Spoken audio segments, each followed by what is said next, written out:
So the Miami Heat have upset the Milwaukee Bucks in the second round of the Eastern Conference playoffs.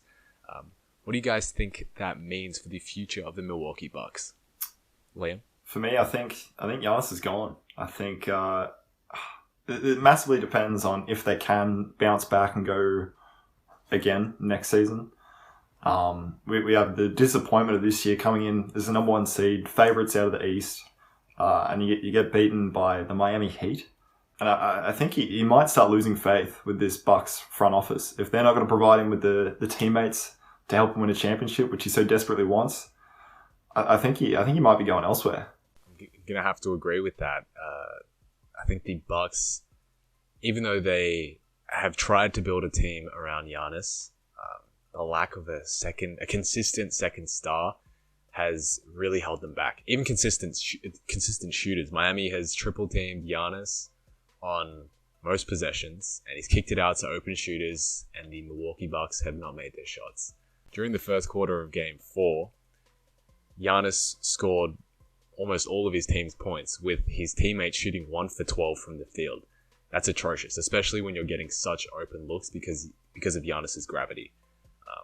Chris Middleton, Eric Bledsoe, they have not proven themselves this year or last year. They just did not playoff performers. Giannis always plays his heart out. Sure, they double or triple team him in the paint, but that just means an open man on the three. And Eric Bledsoe, Chris Middleton, they should be benefiting from that. But they play more poorly than they do in the regular season. So, I agree. I think Giannis is gone. He's going to either need Milwaukee to bring in another star that he can rely on. I've heard talks of a CP3 trade, bringing Chris Paul into the Milwaukee Bucks. I think that would be a phenomenal trade. We've seen what CP3 did with the OKC Thunder this year. I think that CP3 trade might help Giannis's chances of staying in Milwaukee. But outside of that, I think the big contracts of Chris Middleton and Bledsoe, that's just going to prevent them from getting any free agents that are going to help Giannis actually contend like he hasn't in the last 2 years.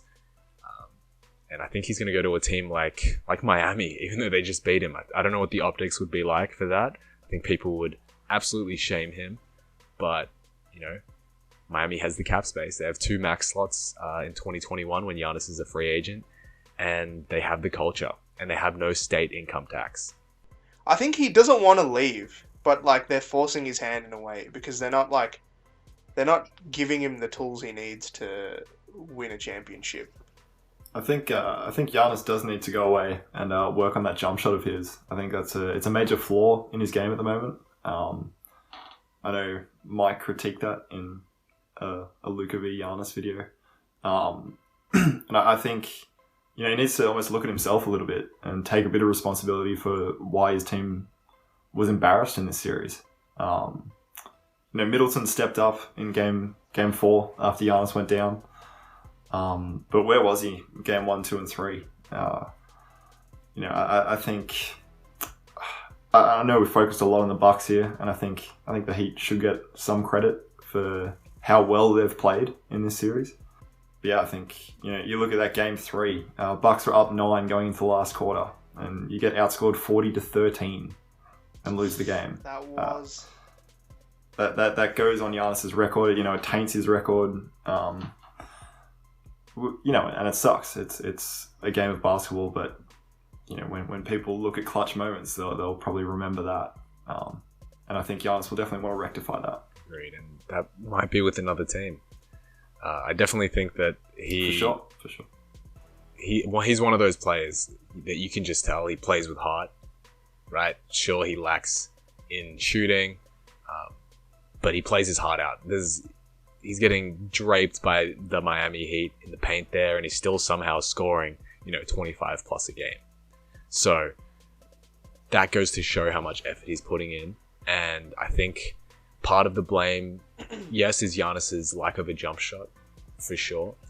But you have to look at the coaching as well. I think Mike Budenholzer, the coach of the Milwaukee Bucks, deserves a large chunk of the blame here. The Toronto Raptors, they played the exact same defense on Giannis last year. And the Heat are playing that defense now. And the coach hasn't made any adjustments, hasn't made any scheme changes to try and make up for that Yes, a lot of it is his open shooters are not making their shots, but they're also not playing Giannis and Chris Middleton and Bledsoe the whole game. They're playing them around 35 minutes a game average. If you're down 3-0, even 2-0, it's the playoffs, right? You have to play your stars as much as they can handle. And Giannis said he wanted to play more, and the coach took him off playing, I think, 36 minutes in Game 3. Game 3 was when it really just was the shift in momentum, right? You go down 3-0, there's no coming back from that. And the coach plays in 36 minutes. I want to see some like Nick Nurse level minutes on there where Lowry, a very old player, was playing 46 plus minutes against Boston. You know, that's the sort of stuff we need to see from Giannis in crunch time because, you know, I mean, people pay money to watch these games, you know, and it's pretty annoying to not see the best guy on his team not there in the fourth quarter. How do you guys see the public reacting to Giannis leaving? So, because obviously, you know, he's contracted one more year, so he's going to play this kind of next season, which I'm not sure exactly how they're going about it yet. I don't know if it's a shortened season or if it's how they're going to do that. But I think that free agency period, I think, could define Giannis's career wherever he chooses. If he chooses to stay, obviously you'll gain a lot of respect from loyalty fans, I suppose. But I think the NBA now has just become such a look after yourself kind of sport where if stars aren't happy, they're going to go find a better team that fits them better. I think Giannis very well could do that. I agree. I think Milwaukee has a tough situation here. Milwaukee's situation is they have Giannis, who he might or might not be satisfied with the situation there. We don't know. We haven't really talked to him. But if he isn't satisfied with the situation, then he's going to leave them in a year with nothing. And Milwaukee Bucks, they'll lose to back-to-back MVP for nothing. So are you gonna let that happen, or are you gonna trade him first and try and get as many assets as possible? Milwaukee trading Giannis, that's automatically signaling, okay, let's go on to rebuild mode.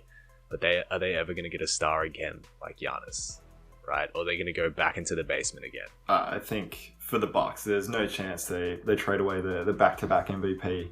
You know, just because you look at them this season, you know, they were favourites to come out of the East. They were champion favourites for a while there. Yeah, I think they need some better shooters. I mean, that's like legit. You can build around Giannis so easily if you just have like, you know, people who can shoot the ball well. Because Giannis loves to just drive in, draw in about 2-3 defenders easily, and then just kick it out and then give it to an open man on the wing for a three. Easy. I mean, we haven't had Kyle Korver nearly back up his historically great three-point shooting throughout his long career. I think age might be finally catching up to him, maybe. You know who they need, mate? They need Landry Shamet, mate.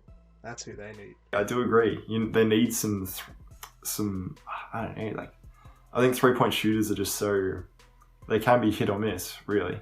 And maybe the Bucks just don't have the right combination at the moment. I know it's like such a cliche. Oh, every team needs 3-and-D players to win. But with a player like Giannis, with the gravity that he has more gravity than LeBron, right? One of the greatest players of all time. For sure. Giannis has more gravity than him. So, you know, his three-point shooters, they need to make their shots, and the ones that he has right now simply aren't. And it's really just that easy to build around Giannis. I just hope that the Bucks can figure something out to keep him, because, you know, it's a once in a lifetime player. It's like a generational player that the Bucks currently have, and I'd hate to see the same thing that Kareem Abdul-Jabbar did. And I think he got one chip for the Bucks, or maybe two. But, you know, he left. He left them, and they weren't able to keep him. Guess we'll find out.